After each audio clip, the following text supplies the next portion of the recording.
So we are going to start the session of Toric IOLs and Femtosecond advances in cataract surgery. Doctor Kashyap को phone करते हैं ये एक ही है Yeah. ठीक है दीजिए फोन करिए तो डॉक्टर कश्यप So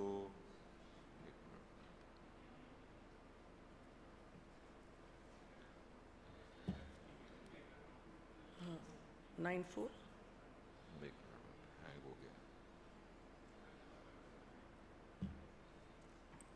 कहाँ प्रैक्टिस करता है ये रोहित बांग ये कहाँ प्रैक्टिस करता है पता नहीं हैं मालूम नहीं. With me I have co-chair Dr. Bharti Kashyap and convener Dr. Santosh Kumar, Dr. Rohit Bang. We are awaiting chairperson Dr. J.S. Tityal. So I'll request Dr. Rishi Raj to start. Dr. Rishi Raj is going to talk on toric IOL implantation in challenging cases, a video compilation. Dr. Rishi Raj. Good afternoon, everybody. I am thankful to AIOCMTC for giving me this opportunity. My topic is about a toric IOL implantation in different cases. 937 Tips and tricks. Audiovisual, can you please check?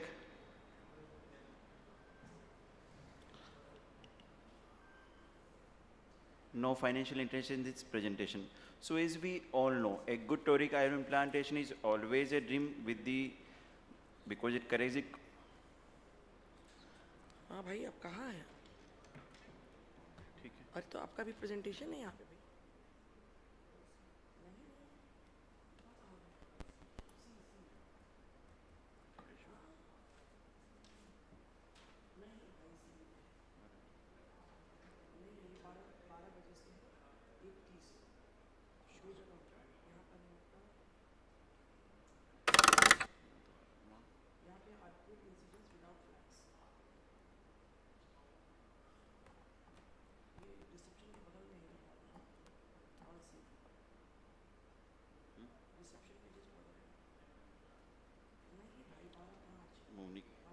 slides.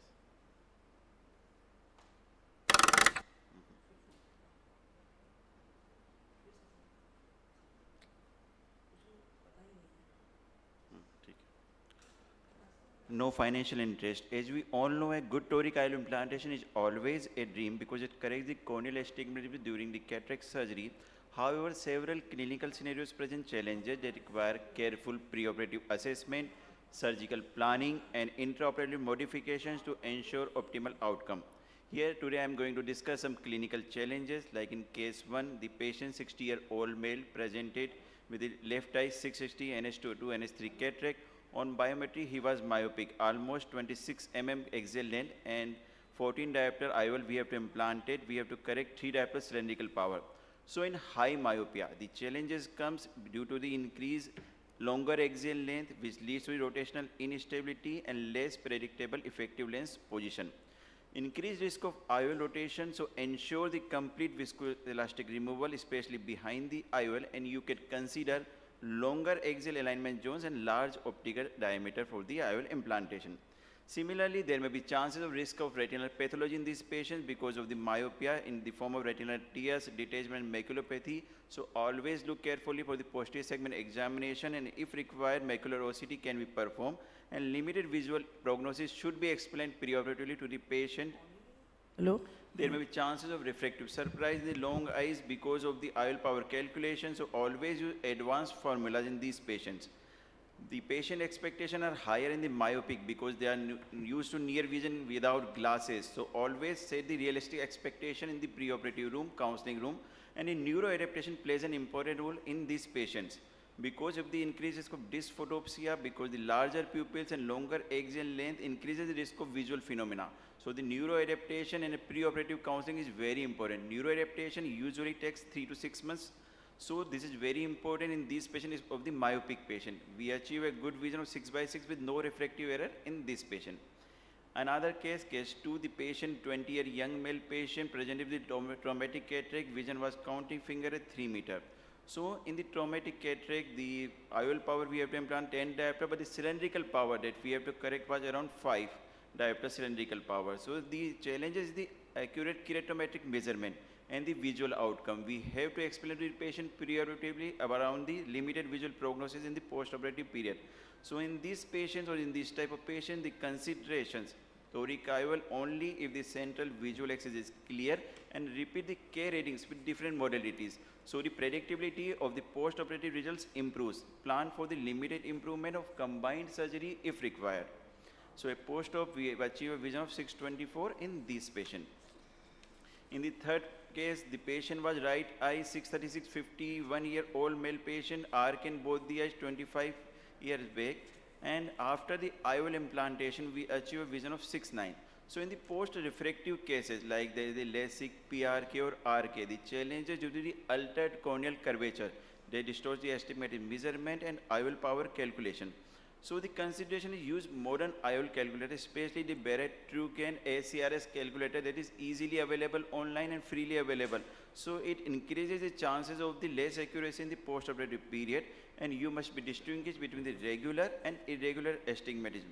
Topographic versus total corneal astigmatism may be more reliable than the keratometry. In the case for the female patient 636, when we implanted in this patient, there was a capsular axis tear. Although after 1 month of the implantation, the IOL rotation was nil and we achieved a good successful post-operative result. But in cases of the zonular weakness like pseudo-exfoliative or trauma, there may be some chances of the capsular axis tear. So it increases the risk of IOL decentration or rotation. So always try to decrease the maneuver at the site of capsular axis tear, because it increases the chances of the extension of the and it increases the chances of PCR. So in cases if there is this type of situation, you can use CTR or avoid toric IOL in cases of the severe instability. You can plan with the plan B like the scleral fixation of the IOL or non-toric options with the post-operative refractive correction for the patient benefit. In the case 5, like in case of the small pupil or the poor dilatation, there may be difficulty in achieving the accurate axis alignment. So in these type of cases, the consideration may be use the pupil expansion devices or pre-mark the cornea accurately before the surgery. If the digital marking systems are available, it's beneficial for the patient because it increases the chances of the IOL placement. So before closing the main port, always check for the alignment. So for the difficult toric IOL cases, the preoperative planning is very important. Always confirm the axis using multiple modalities. Use online toric calculators, ensure proper patient selection and realistic expectation. Intraoperatively, digital markerless system, if available, is very good. Viscoelastic removal must be thorough to prevent IOL rotation and recheck the alignment. Similarly, in the post-operative period, always look for the rotation. If there is more than 10 degrees, go for the repositioning. So in conclusion, although the toric IOL significantly improve the uncorrected visual acuity, but the careful patient selection, accurate biometry and surgical planning are critical, and always keep in your mind about the plan B in case of the individual assessment and alternative strategies. Thank you.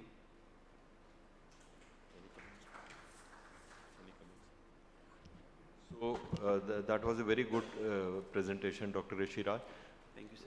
What do you prefer while implanting toric IOLs, the cohesive or the dispersive, or you like to do hydroimplantation? So cohesive viscoelastic is better because for the easily removal of the. But it comes in bolus, out in bolus.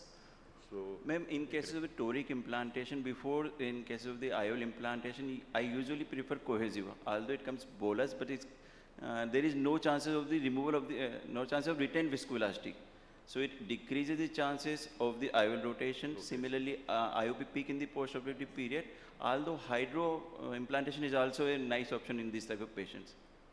Do you use cohesive? I tend to use cohesive because the removal becomes easy. There is less chances of retention of viscoelastic, and the subsequent IOL rotation chances are also decreased. So it's better to do cohesive. That's what I have shifted to, I think. So now, thank you, Dr. Rishiraj. The second speaker is Dr. BP Kashyap. Arcuate incisions without flags.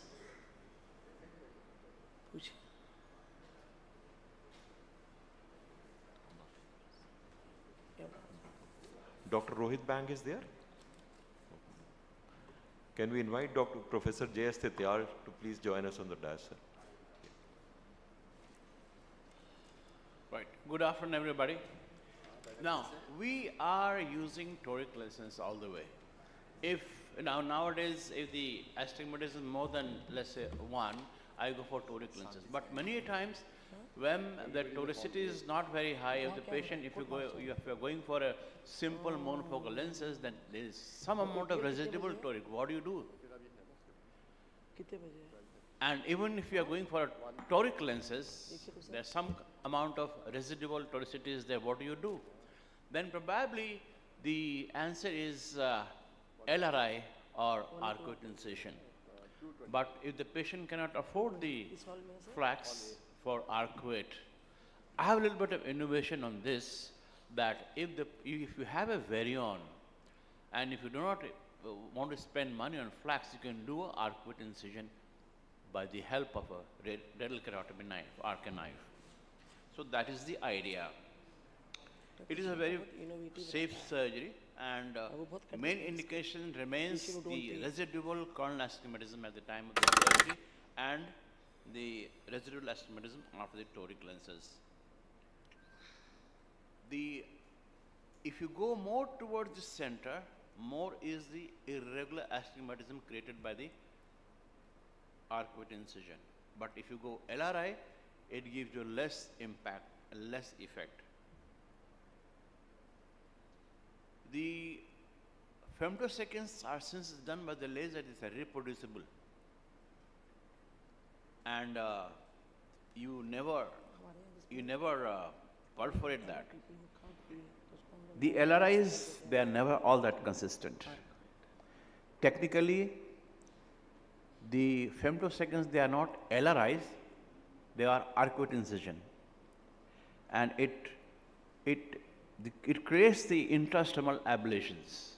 So you have to, further make the incision full. You have to create the incision, you have to make the incision, you have to go full thickness. Like if you give a corneal incision, it will not go through and through. You have to use the spatula and make the incision. So these are the preoperative requirement of the instruments. There are certain nomograms if you're going for manual, and for variant you have got in the variant you have got the planner to go for a arcuate incision. And basically you go for the axis. What are the axis? What is the arc size? What is the depth? How deep you have to go? And what is the optical zone? They all determine the amount of astigmatism being corrected. So on your left hand side, the variant gives the picture. So you can go for a toric IOL. On the right hand side, there's small amount of astigmatism that can be corrected by arcuate incision. It gives you that incision should be at 155 degree. It gives you that the arcuate incision should be approximately 19 degree arc, and the depth is set should be 85%. I do a modification here. I go up to 95% depth because I had been an arc surgeon earlier, so 85% depth doesn't serve you much. So this is the arc knife, and dramatically on the left hand side you see when you go for a incision, they tell you the degrees. And in the lower one, you see the rhexis marks. So with the help of these two, you can use your arc knife and do the surgery and have the astigmatism corrected.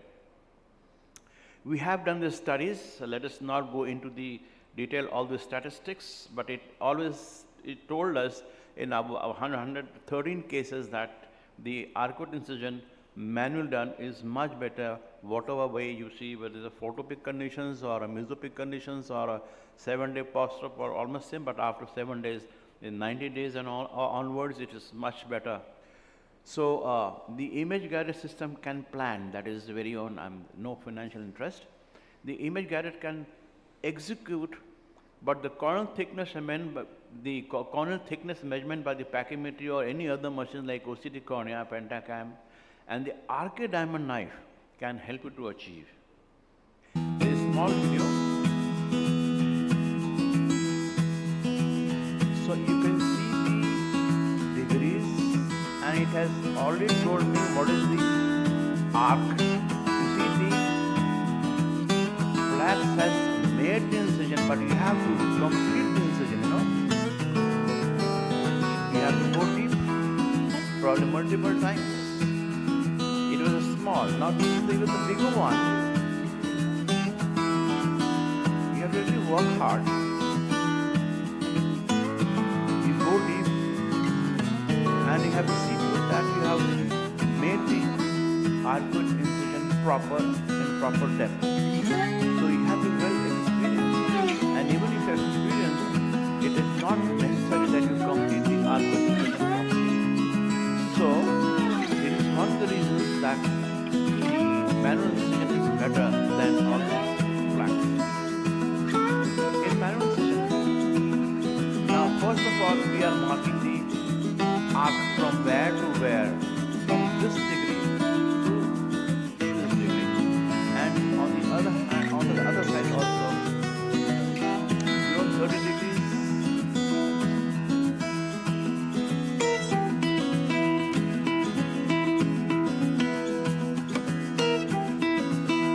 Yeah, then you take a diamond knife, measure it, and the intended height it has to be approximately 95%. And you see the rexus marking. So you have to make the arc around this rexus margin. You have to give pressure, you have to hold it properly, you have to be consistent, you have to be very, very stable. Such a nice arc. And the same thing has to be repeated the other side. And these arcuate incisions are supposed to be made before we start the cataract surgery. There is a small clipping again, and that's the end.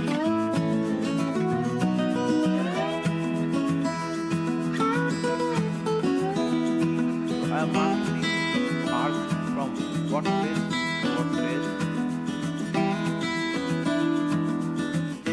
And it has planned and shown in the very on. So this time we have to do the arcuate incision at 8 millimeters optical zone. So this 8 millimeter optical zone will be shown by the very on.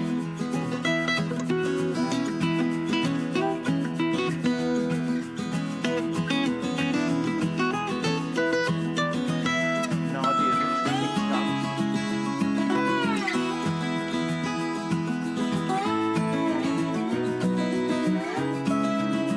You have to really press it on the cornea.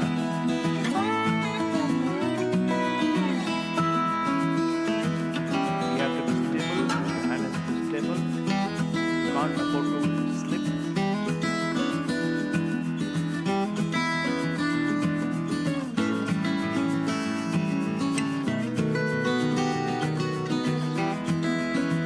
You have to hold the pinata almost exactly as the limbus.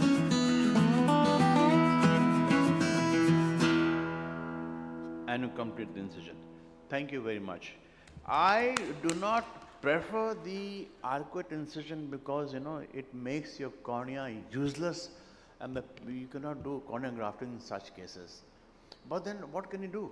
If the patient wants a very good vision and you are putting a toric lenses, even then some kind of a residual thing is there, and putting the patient into the flax, you have to spend a lot of money. Even the one PI costs around about 25,000 rupees. So I think this is the best way. Thank you, sir. Thank you so much, Dr. Kashyap.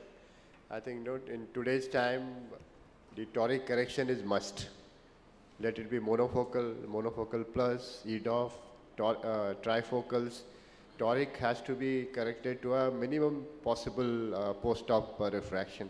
Otherwise, all your calculation for a patient's outcome can be totally challenging in the post-op period. And nothing better than toric IOLs in terms of correcting the corneal astigmatism with cataract surgery.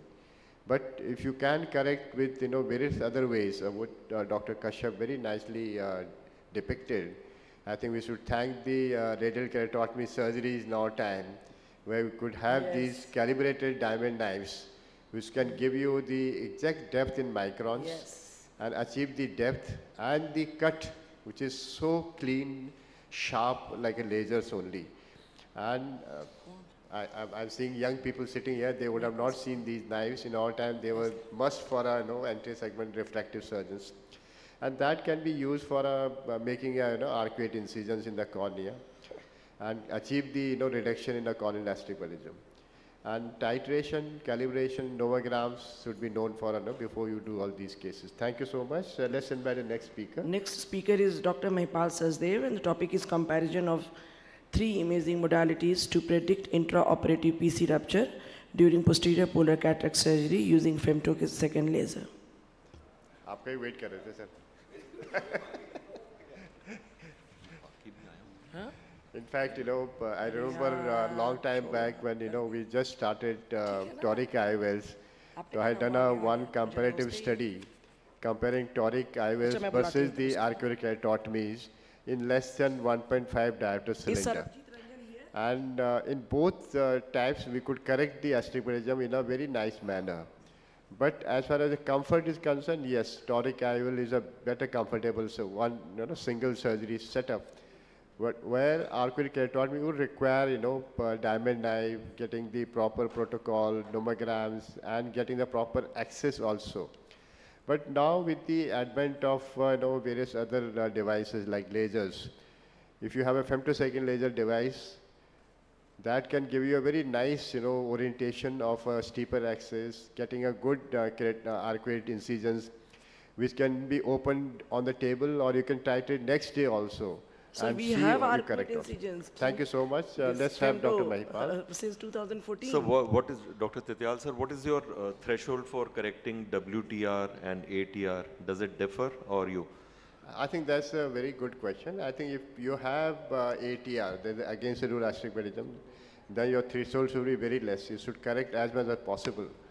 And if you are with the rule, you can little, even under correction will do there in these cases. But if you have against the rule, because the posterior corneal curvature is also against the rule. If both anterior posterior against the rule, then you are always going to undercorrect if you just take the anterior curvature only. The patient with against the rule, make sure you correct totally. Oh yeah, Something is loose, sir. आप कुछ कहना चाह रहे हो doctor बल्ला? Yeah, I think. आ गया sir, हो गया. अरे क्या हुआ? Sir, against the rule, Start. आप toric IOL calculation में क्या करते हैं? हाँ, we take the total TK in those cases. Sir. TK, that means takes into consideration both anterior posterior. basically, Dr. Bhalla, if your question is if you are looking at with the rule, you have to up the threshold. You don't need to be that aggressive because that's a little helpful. And if you are against the rule, then you have to be more aggressive. More aggressive and correct. But you have to take the TK or the value, the TK that you suppose it should be there. Yeah. But with the rule, astigmatism is slightly better for a person's having a good depth. Exactly. Yeah. Okay. I hope this is better. Good.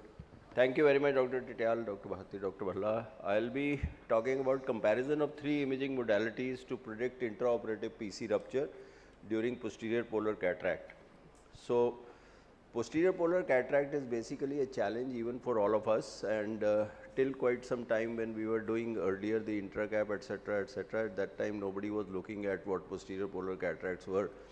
But as we've stepped on to phacoemulsification, as we stepped on to the other techniques, you would tend to have posterior capsular rupture in about 3 to 5% of the patients having a posterior polar cataract, and this was something that one needed, and the various risks have been described.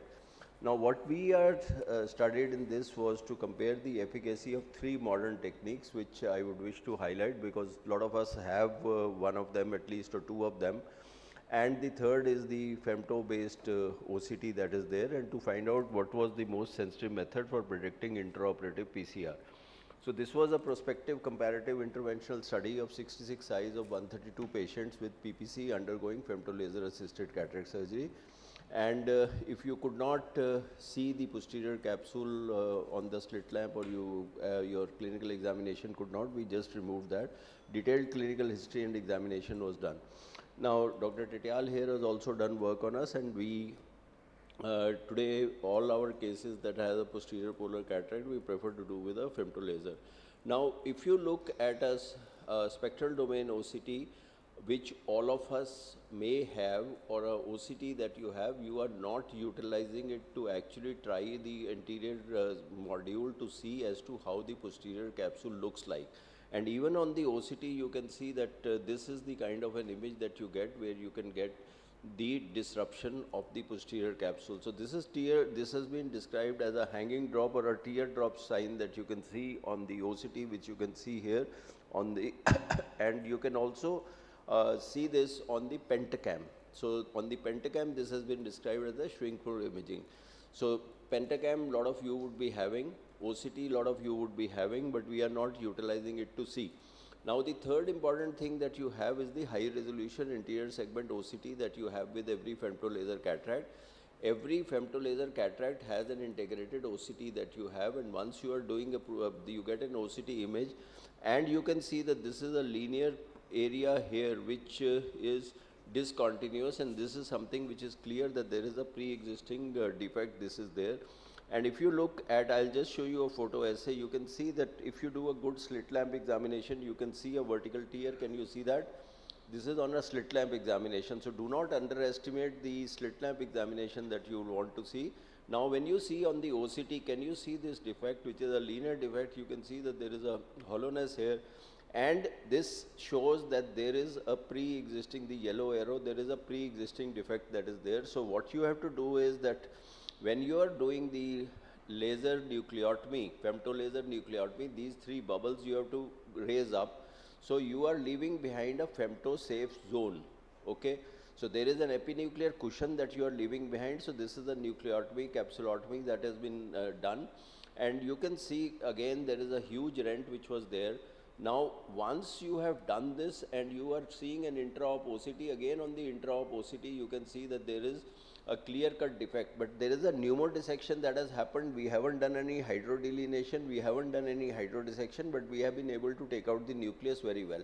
So you can see here that this is the defect that is there, but we are preserving the epinuclear cushion till the very end, and you can see if you do a control, you are just injecting viscoelastic. This defect does not allow, you can see this is the vitreous bulge which is coming on the intra-op OCT, and you can go ahead and complete your surgery. So basically the important thing is that with the femto laser, you can actually see beforehand whether there is a pre-existing defect or not. If there is a pre-existing defect, you are likely to have a rent. But if you are doing a femto and you are raising the bar and you are leaving behind an epinuclear cushion and no nuclear rotation, no hydrodissection, no hydrodelineation, you will be able to get a good outcome which is there. Now, what we are looking at is when we saw these images, were we able to predict that this is going to have a rent or not? So this, in 94% of the cases, we were able to implant in a capsular bag. 6 had intraoperative PC dehiscence, and there was no case of nuclear drop. So once you have the epinuclear cushion, the entire nucleus comes out. So these are the results. So we compared ASOCT, we compared Schwimpflug images, we compared femto-based ASOCT and the intraoperative status as to how it is. So you can see very clearly that on the ASOCT, we were able to say that about 61% of the case, 61 of the cases should be intact and 5 should have a dehiscence. In the Schwimpflug, it was not that accurate, so sensitivity was much lower. Here the sensitivity was 100%. And on the femto-based, this closely mirrored the ASOCT. So all that I am trying to say is that even if you don't have a femto, please in your OPD do an anterior segment OCT and try to see whether there is a pre-existing defect or not, and you will be able to see how closely it mirrors what you saw on the intraoperative status. On the intraoperative status, this was matching pretty well, so sensitivity specificity is good. 66 cases, 61 intact, 5 discontinuous, 4 has a dehiscence and 1 did not have a dehiscence. So this was a false negative thing that you had. And this particular case, possibly the dense opacity was there, and that actually precluded us from actually coming out with a good kind of measure to say whether there will be adhesions or there won't be adhesions. And size of polar opacity on slit lamp examination, less than 4 or greater than 4 is something again that has been described. Intraoperative PC, so if you have a large defect, if it is more than 4 millimeter, that again is likely to have intra PCR. So this is the second thing that you need to keep into mind, that if the dimensions of the posterior polar are larger, then there is a chance of having this.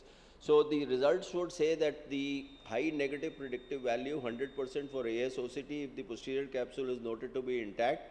Sensitivity was 100%, that with probability of flax ASOCT correctly identifying cases where pre-existing rupture was already present was 100%. That means we did not miss a single case where we got a rent and we could not say that earlier. So what normally I do, I continue with a topical phacoemulsification post femto laser. If I am going, I am sure that there is no defect.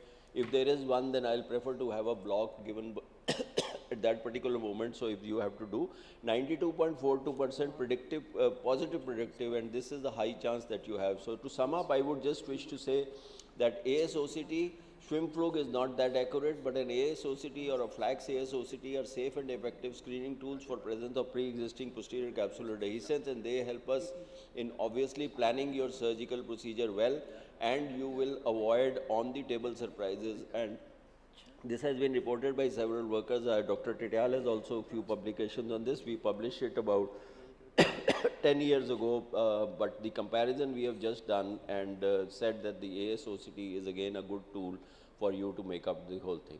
So this is, once you have the ASOCT, it is like a safety airbag that you have on the epinuclear cushion that you are creating, so you don't get injured, the nucleus doesn't fall. Ever since I have switched over to femtolaser assisted cataract surgery in posterior polar cataracts, I have not had a single nucleus drop that is there.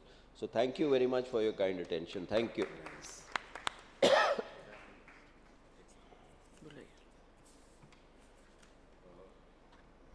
Thank you, sir. I think that was a very nice presentation of objectively assessing the status in cases of posterior polar cataract, the status of posterior capsule. And like you showed, both ASOCT and flax ASOCT have very good sensitivity and positive and negative predictive value to decrease the incidence of posterior cap, nucleus drop. Full use of ASOCT. So I think most of us have ASOCT, and but we don't use that imperative, much. Yeah, imperative to use ASOCT Yes. to evaluate. Not slit lamp examination is a must, but that should be corroborated with anterior segment ASOCT. Thank you, sir. So can we call the next speaker now, Dr. Sarbjeet Ranjan? Yeah. Oh, sorry. Thank you. I'm sorry.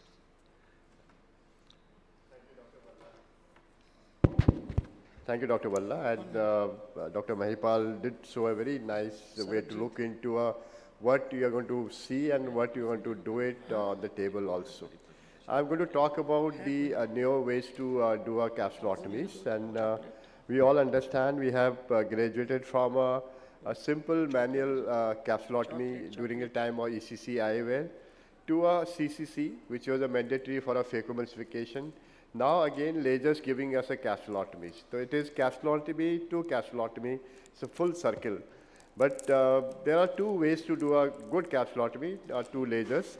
And that is basically to look into a good rhexis size, good orientation, and good stability of these rhexis for during the surgery as well as the post-op period with IOL coverage also. And also looking for decreasing the incidence of a posterior capsular opacification. Those are three things. One is having a good intra-op capsulotomy opening for a phaco, good implantation, coverage of IOLs in the periphery, and decreasing PCO in these cases also. So we name lasers, we have a femtosecond laser, and Jepto in between it was there. Now we have a capsule laser. So these devices can give you automated capsulotomy in the anterior capsule when you are doing phaco in these cases also.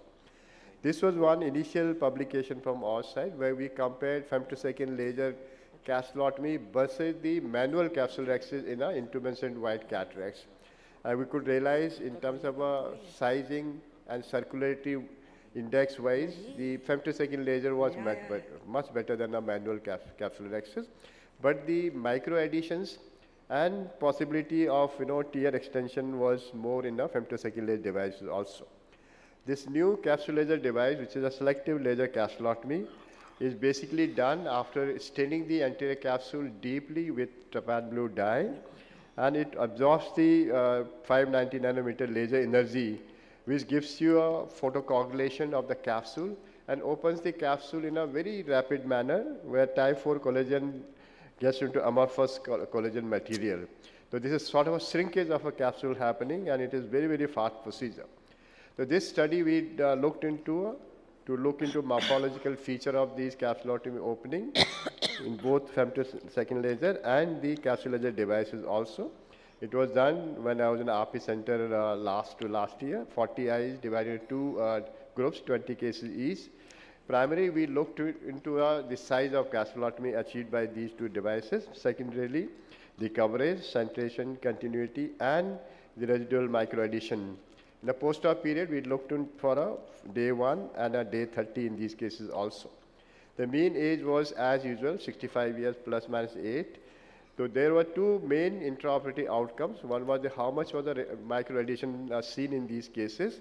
And if you look into the selective laser group, it was 2 eyes, that is 10%, and in femtosecond laser, it 11 eyes, around 55%.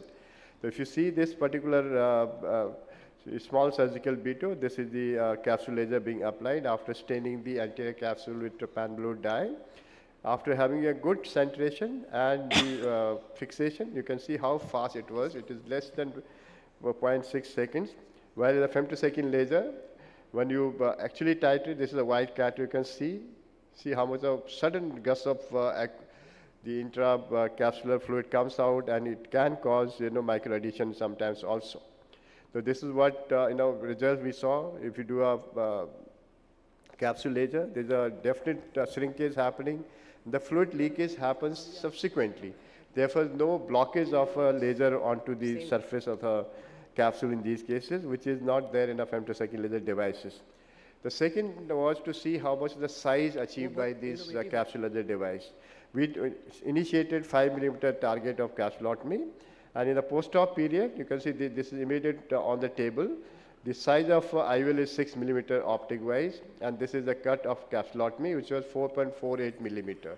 So this was a slightly smaller size achieved after the application of capsule laser. Maybe there is a shrinkage of capsule happening in these cases, and the fixation and the distance from the laser to antechamber depth may make a difference in these cases also. The other important thing was to see the mean circulatory index, which was also almost similar in the 2 groups, comparable, and there was some difference in these cases also. This is how we measured the circulatory index in the post-op period. This is immediately after surgery. You can see the 360-degree coverage was there in both the groups, and the circulatory index was also similar in the both groups also.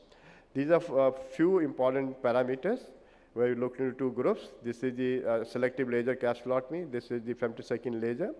Micro addition was much more in the femtosecond laser. The capsulotomy diameter was definitely better with the femtosecond laser, which we targeted 4.9. It came up to 5.03. The decentration of Rex is also very important, which is slightly more with the capsule laser devices. Visual acuity and the endothelial cell loss was comparable in both the groups also. To conclude, we do have now 2 laser devices, femtosecond laser, which is a very costly apparatus. While the capsule laser is one-time investment, the device is attached to a microscope optics, and subsequently there are no costs involved in that. So it is a much more cost-effective way to look into. Predictability of size-wise, definitely femtosecond is more predictable, but as time graduates, you will have a much more improvement in this device also. The main advantage in white cataract, which we feel is, the laser is so fast and the release of fluid happens after the laser is completed. Therefore, there is no chance there will be extension of tear, which doesn't happen with the femtosecond laser, where you have an intumescence. As soon as you fire first few spots, the leak happens, and the capsule dimension changes. That's why you have a more skip areas in the femtosecond laser. I think this device is to be, seen for future also. I hope that, this becomes much more applicable to all of us. Thank you so much. Sir, but this capsular laser is not available in India. No, it is there now. It is marketed by, My Healthscape group. And there are few people who already have these devices. One of the important group is the Pune group, where the Kelkar group, they are working on this. In fact, there's one international company attached with in studies, and where they are titrating this, because this is a device which seems to be foolproof for all angles. And the strength of a capsulotomy is much bigger than the femtosecond laser. In fact, it is 600 times stronger than the femtosecond laser capsulotomy. What is the cost of this machine?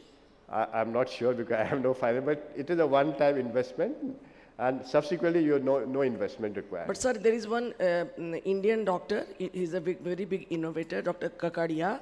He's also come with Laserex. Yeah. I think this is, once it attached to the microscope, only thing you require a good, tapan dye, which has slightly more concentrated, and you certainly uniform staining is required. Otherwise, you'll have a skip areas. Exactly. I think there's a study also published on that where they compared the strength of the capsular access, and they found this was the strongest capsular access, followed by Zepto, followed by manual, and surprisingly they found the femtorexis was weakest of all the four rexes. We all are aware.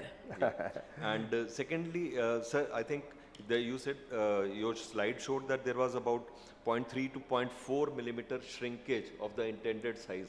5 millimeter aimed led to about 4.9, 4.78.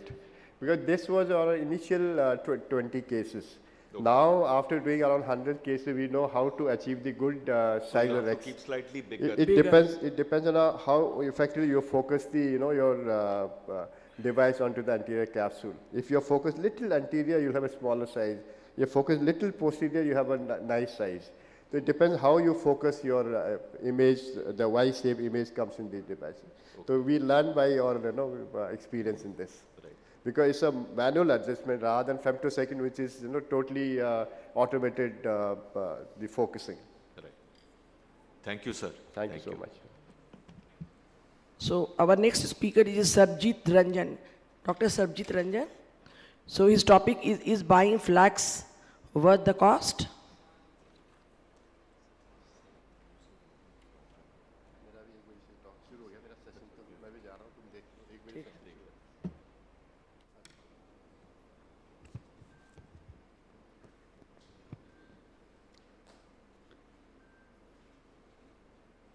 You can come.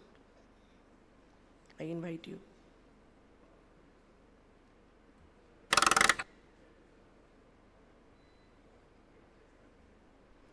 So, very different topic, that is buying flax system worth the cost.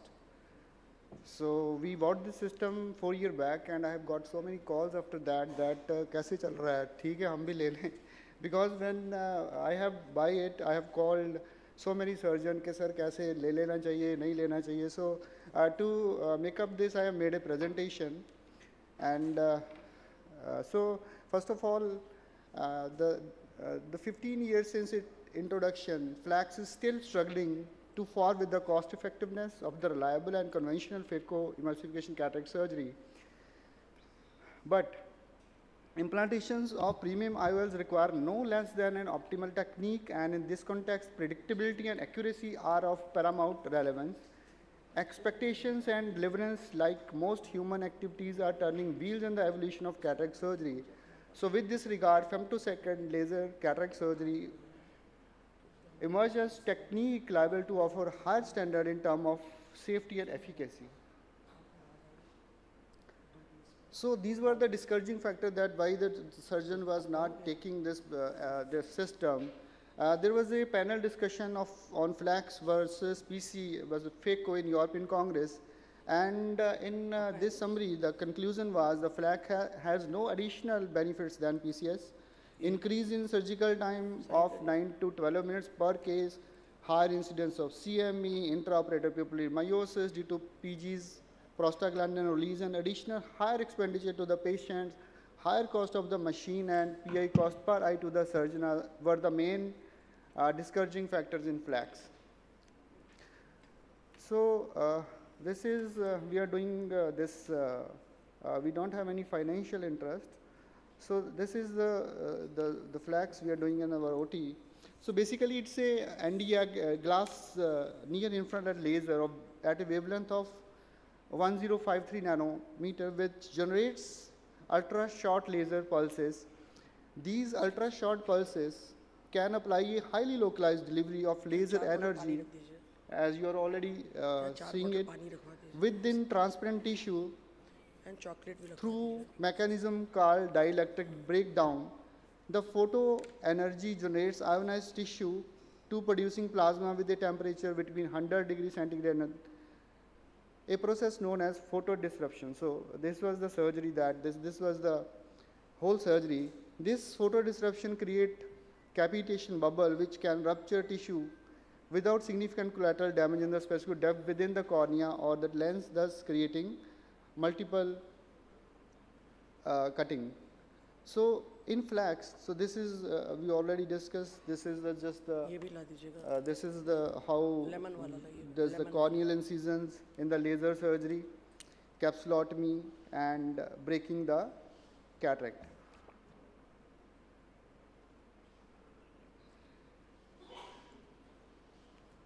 So this is the surgery that we are doing in our OT after the flax. So benefits of flax over the normal phacoemulsification technology. So the corneal wound incisions, safety and efficacy, proves CCC, nuclear fragmentations. So you can see that with just with one rotation, the CCE and this, you can see the part of the cataract that comes within 10 seconds. So other benefits are, this is blade-free surgery, faster healing, less ultrasound energy, better and precise capsulotomy, astigmatism correction, lower inflammation and trauma, less chances of PC rent, reduced journal stress, reduced endothelial cell loss, better long-term results, and improved visual outcome are the main benefit of flax.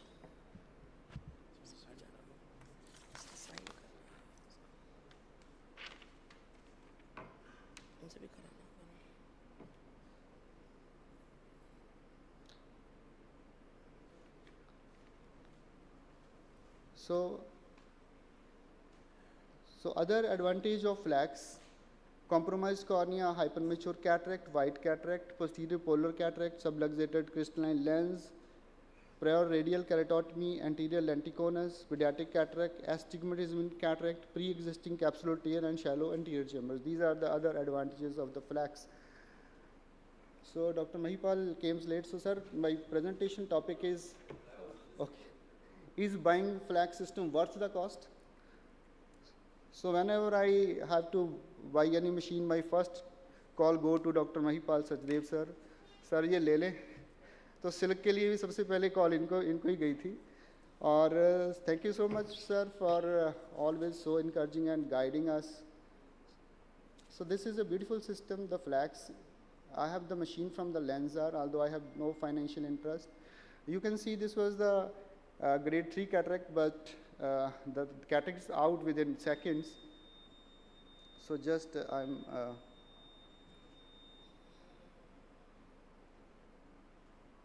I implant all of my IOLs under hydro implantation. So these are the other, I will not go into detail. You can see the other features are, the main is that the IntelliAxis and iris registration with cyclode rotation adjustment increases laser precision. So this is a very unique feature of the system, that you can see there is the Toric IOL, that there are special marks that is created by this system. So no need of any other system to buy, to just to measure, just to mark the system, where you have to place the Toric IOL. Just feed it into the machine, and automatically this IntelliAxis refractive capsule axis guide that will guide us. So the another feature is the arcuate incision with the machine. So this is a very important feature that you can correct especially if the astigmatism is less than 1.25, and with the rule, then these can be easily corrected. At the end of this video, I will show you.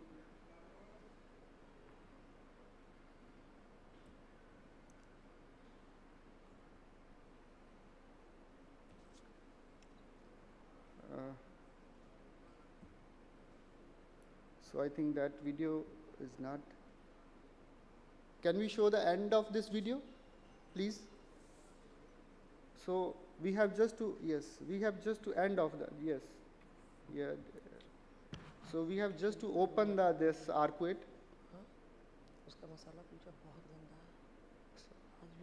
Just open it with any instrument, this arcuate.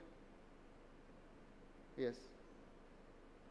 And you can correct with the rule astigmatism less than 1.25. This is very important. So come to the conclusion,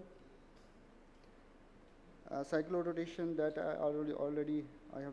So in the conclusion, the benefit of femtolaser assisted cataract surgery, enhanced precision, reduce energy, time, customized treatment, and a gentle approach reduces risk of capsular tear and quick recovery time, makes flax an attractive option for patients seeking cataract removal. If you are a loved one is considering cataract surgery, it is worth discussing flax with your ophthalmologist to explore the potential benefits it may offer. So the other thing is marketing is huge. So currently flax is driven and growing due patient demand who consider this to be a robotic procedure and psychological feel safer. Thank you so much. So nice presentation.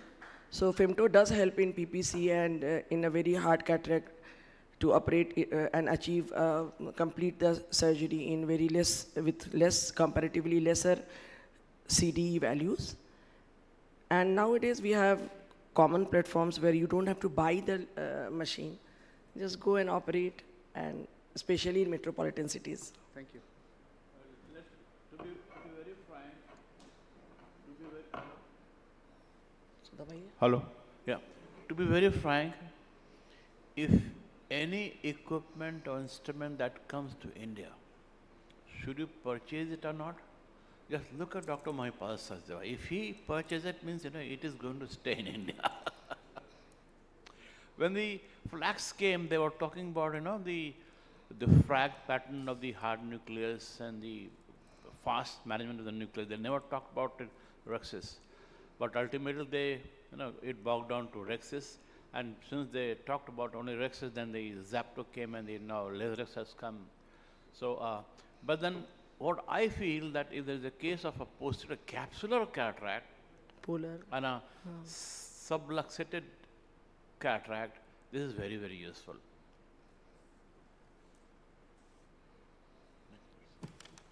So, Dr. Shashank is present.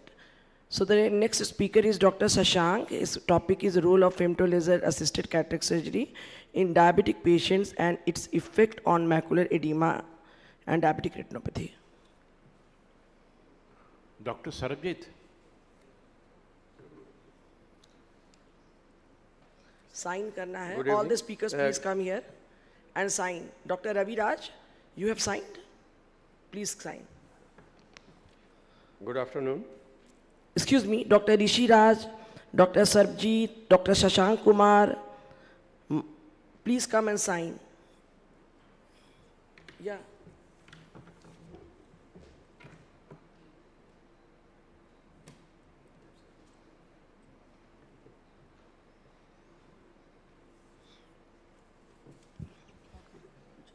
Good afternoon.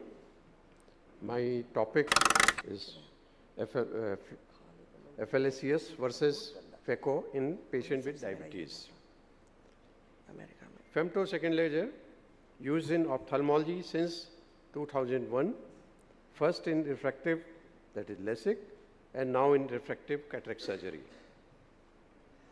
Now femtosecond laser, its mechanism is works near infrared scanning pulse, leads to the photo disruption and vaporization of the tissue. Laser is focused, plasma generates, plasma expands, shock wave generates and cavitation form and bubble form that expands and then leads and collapses and leads to the separation of the tissue. Now everyone knows the docking of the eye of the femtolaser system. There is with minimal assistance, no microscope is used, no insert, and the whole procedure is software guided. Now, this is easy for the surgeon and gentle on the patient. Now, with the femto, you can get a complete, strong capsulotomy, higher effective fragmentation, and precise corneal and arcuate incision with customizable geometry. Now, this is the picture. You can see the capsular axis and the lenticule formation and see the final picture after the femtolaser. Now, advantage of the FLACS on diabetic patient, that is, it reduced energy dissipation. FLACS uses less ultrasound energy compared to the traditional phacoemulsification, potentially reducing the risk of the corneal endothelial cell damage. Improved capsulotomy, the laser can create a perfectly circular and precise capsulotomy, which can be easier to perform and less risky. Faster visual recovery. Some studies suggest that the FLACS may lead to faster visual recovery compared to the traditional method. Now, the astigmatism correction, FLACS can use to create corneal incision that helps correcting astigmatism, which is common problem in diabetic patients. Now, the disadvantage of FLACS for diabetic patients. There is an increased risk of intraoperative meiosis. FLACS can be used to use the pupil to constrict surgery, which can make it more difficult to perform. Potential for corneal endothelial cell loss. FLACS may reduce the energy used for the procedure.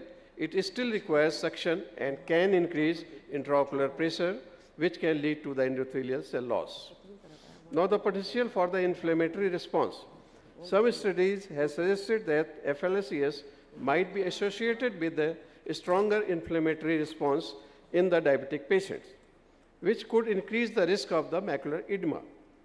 And a higher cost. FLACS may be more expensive than traditional phacoemulsification. In summary, the FLACS can offer benefit for the diabetic patient, including less energy and used as a potentially faster recovery. But it's essential to weigh the potential risk and benefits carefully. Diabetic patients should be discussed the risk and benefit of the FLACS before making a decision. Now, in conclusion, FLACS does release inflammatory factor, but the extent of the response can be influenced by the various and can be managed with proper technique and medication. The important consideration for diabetic patient, the FLACS can release inflammatory factors, potentially prostaglandins and primarily the prostaglandins and potentially other cytokines. During the procedure, the release is a natural response to the laser energy being used to make incision and reshape the lens. While generally less inflammatory than traditional manual cataract surgery, FLACS can still trigger an inflammatory response. Now, here is a more detailed explanation for this. The prostaglandin releases. The prostaglandins are a type of inflammatory mediator that can cause pupil constriction,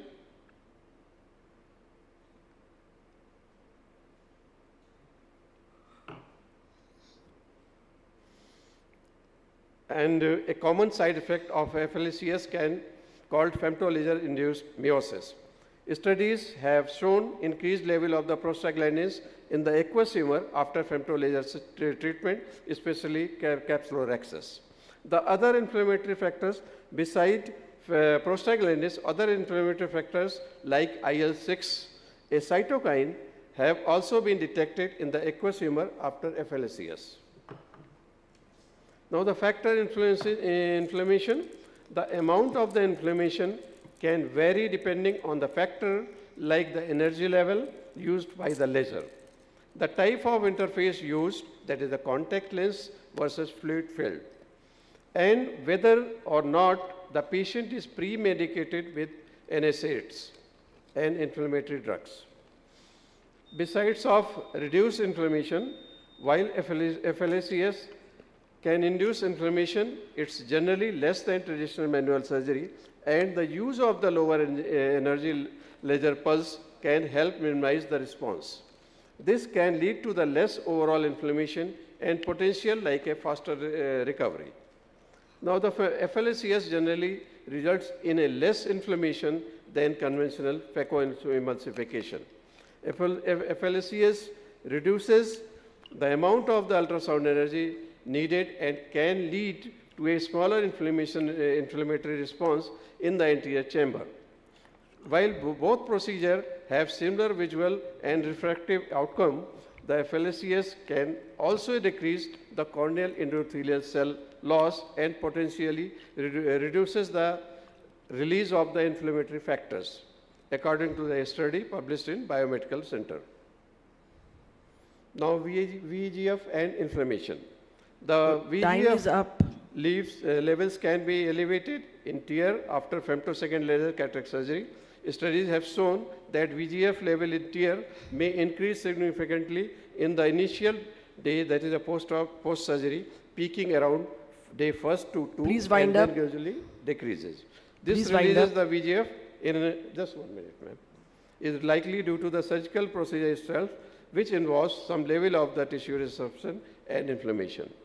Now the FLACS utilizes a femtolaser to make precise corneal incision and capsular access, decreasing the overall trauma compared to the phacoemulsification. And this traditional cataract surgery involves ultrasound to break down the cataract, and while it's considered safe and effective procedure, but it causes some inflammation and tissue disruption.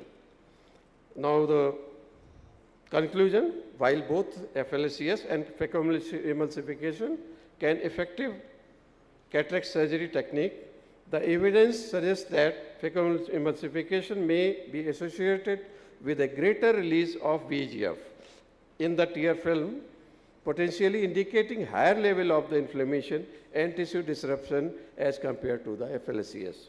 In diabetic patient with diabetic retinopathy changes, FLACS will be better option. Thank you, ma'am. Thank you. Thank you very much for the illustrious talk.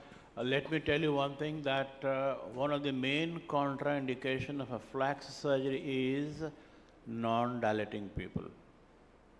Number one.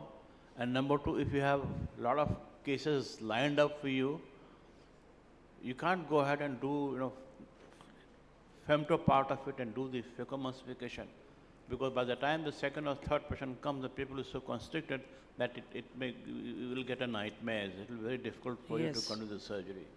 So pupillary dilatation is very, very important. And a lot of inflammatory mediators are also released with flax. So your comments, sir, Dr. Arup, on flax? Okay. So next speaker is, I think it's over. Shashank Kumar, you presented. So I think the session is over. So let's have a group. You have another presentation. So what is the name of your presentation? S. Ranjan. Okay, it is written Sarabjit. Okay. So now the Sarabjit Ranjan is presenting another paper. The topic is extending depth of focus without compromise with Rayner Ray 1 EMV. 5 minutes, okay. I will finish in 4 minutes. This is another topic. ये नहीं है दूसरा उधर देखिए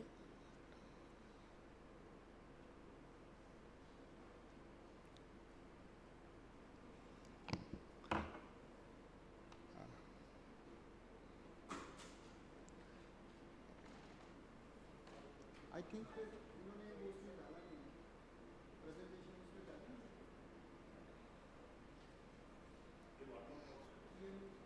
He has one more presentation. Because his name is written Sarabjit Ranjan and down it is written S Ranjan.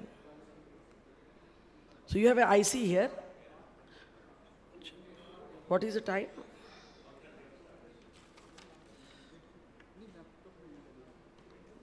क्या करें?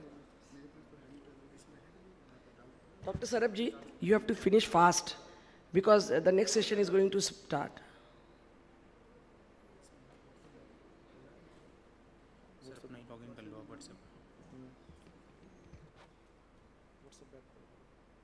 What is the name of your course? Okay.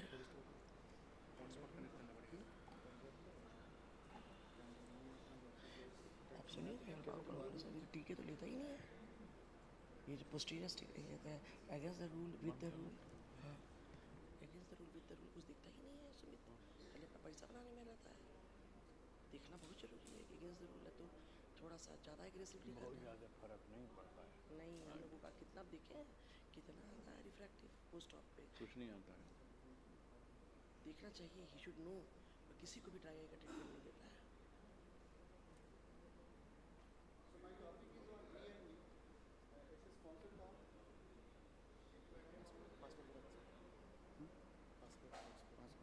Please finish it in 5 minutes.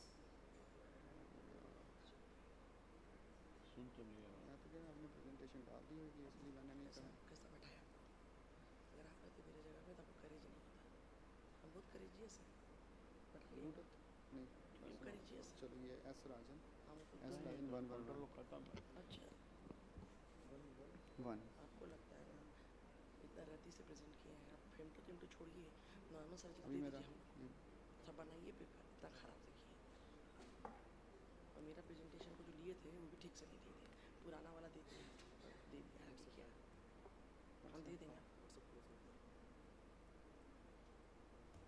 अपना नया वाला इसका क्या खोलना है खोलो खोल के डालो क्या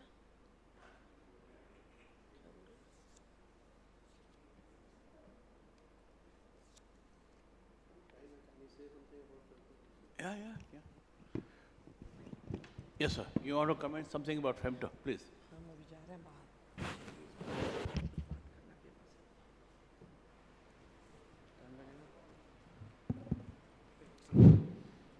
ये femto laser इसका जो future prospective उसमें this is used on the intraocular lens also in the chamber which you have implanted inside.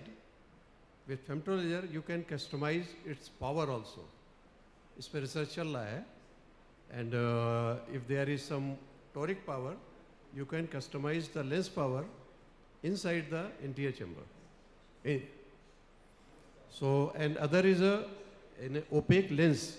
If there is a lens has become opaque inside the eye, you can create a micro pinhole effect in that. So there will be no chance for the removal of the lens. You can manage it inside. So research is going on with the femto laser cataract surgery. Yeah, and then it will become costlier further.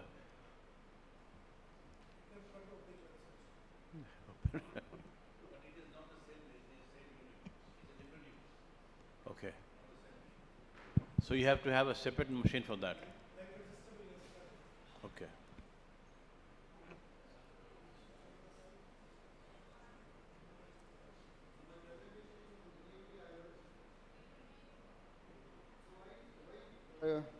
Why do we need EDOFs and why do we need the EMVs? So as compared to conventional monofocal IOLs, the EMV IOLs showed similar or better distant visual acuity, better uncorrected intermediate visual acuity, and similar contrast sensitivity, and lower incidence of halos and glare. So there is some trouble. So all of we are implanting these IOLs So I think our personal experience speaks better than these presentations.